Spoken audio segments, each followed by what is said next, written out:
Howard's End by E. M. Forster. Chapter 1. One may as well begin with Helen's letters to her sister. Howard's End, Tuesday.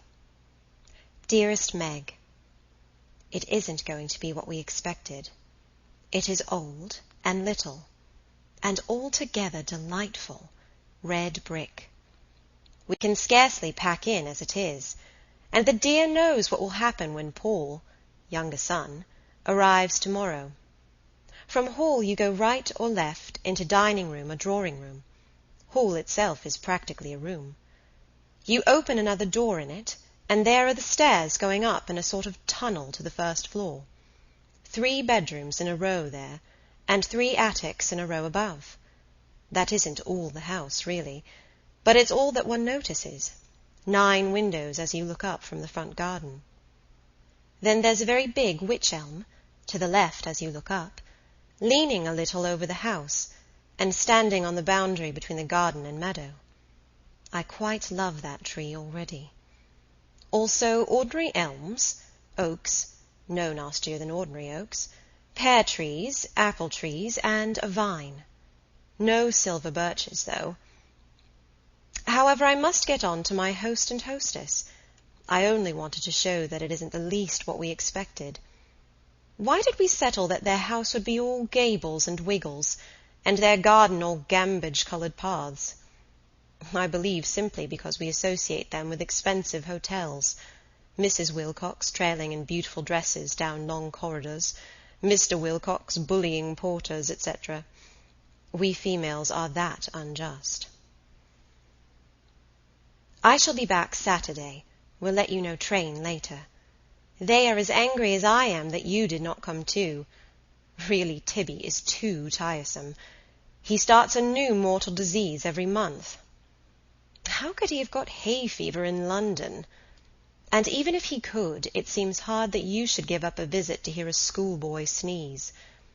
Tell him that Charles Wilcox, the son who is here, has hay fever too, but he's brave, and gets quite cross when we inquire after it. Men like the Wilcoxes would do Tibby a power of good. But you won't agree, and I'd better change the subject. This long letter is because I'm writing before breakfast. Oh, the beautiful vine leaves. The house is covered with a vine. I looked out earlier, and Mrs. Wilcox was already in the garden. She evidently loves it. No wonder she sometimes looks tired. She was watching the large red poppies come out. Then she walked off the lawn to the meadow whose corner to the right I can just see. Trail, trail went her long dress over the sopping grass, and she came back with her hands full of the hay that was cut yesterday, I suppose for rabbits or something, as she kept on smelling it. The air here is delicious. Later on I heard the noise of croquet balls, and looked out again, and it was Charles Wilcox practising. They are keen on all games. Presently he started sneezing and had to stop. Then I hear more clicketing, and it is Mr. Wilcox practising, and then a tissue, a tissue. He has to stop too. Then Evie comes out and does some calisthenic exercises on a machine that is tacked onto a greengage tree. They put everything to use. And then she says, a tissue, and in she goes. And finally Mrs. Wilcox reappears, trail, trail, still smelling hay and looking at the flowers.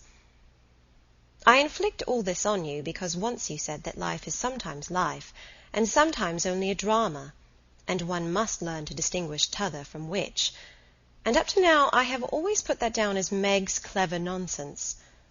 But this morning it really does seem not life, but a play, and it did amuse me enormously to watch the W's. Now Mrs. Wilcox has come in. I am going to wear... omission. Last night Mrs. Wilcox wore an... omission. And Evie... omission.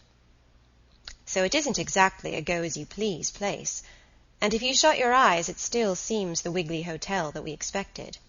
Not if you open them. The dog roses are too sweet. There is a great hedge of them over the lawn, magnificently tall, so that they fall down in garlands, and nice and thin at the bottom so that you can see ducks through it and a cow. These belong to the farm, which is the only house near us. There goes the breakfast gong. Much love, modified love to Tibby. Love to Aunt Julie. How good of her to come and keep you company, but what a bore. Burn this. We'll write again Thursday. Helen. Howard's End, Friday. Dearest Meg, I am having a glorious time. I like them all. Mrs. Wilcox, if quieter than in Germany, is sweeter than ever, and I never saw anything like her steady unselfishness, and the best of it is that the others do not take advantage of her. They are the very happiest, jolliest family that you can imagine. I do really feel that we are making friends. The fun of it is that they think me a noodle, and say so. At least Mr. Wilcox does. And when that happens and one doesn't mind, it's a pretty sure test, isn't it?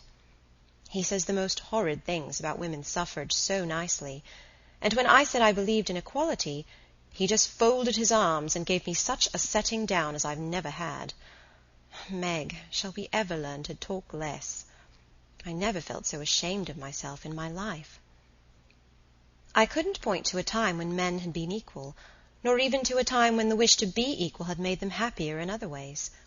I couldn't say a word. I had just picked up the notion that equality is good from some book, probably from poetry, or you. Anyhow, it's been knocked into pieces, and like all people who are really strong, Mr. Wilcox did it without hurting me. On the other hand, I laugh at them for catching hay fever. We live like fighting cocks, and Charles takes us out every day in the motor, a tomb with trees in it, a hermit's house, a wonderful road that was made by the kings of Mercia, tennis, a cricket match, bridge, and at night we squeeze up in this lovely house. The whole clan's here now. It's like a rabbit warren. Evie is a dear. They want me to stop over Sunday. I suppose it won't matter if I do. Marvellous weather and the views marvellous. Views westward to the high ground. Thank you for your letter. Burn this. Your affectionate Helen. Howard's End, Sunday. Dearest, dearest Meg, I do not know what you will say. Paul and I are in love, the younger son who only came here Wednesday. End of Chapter 1.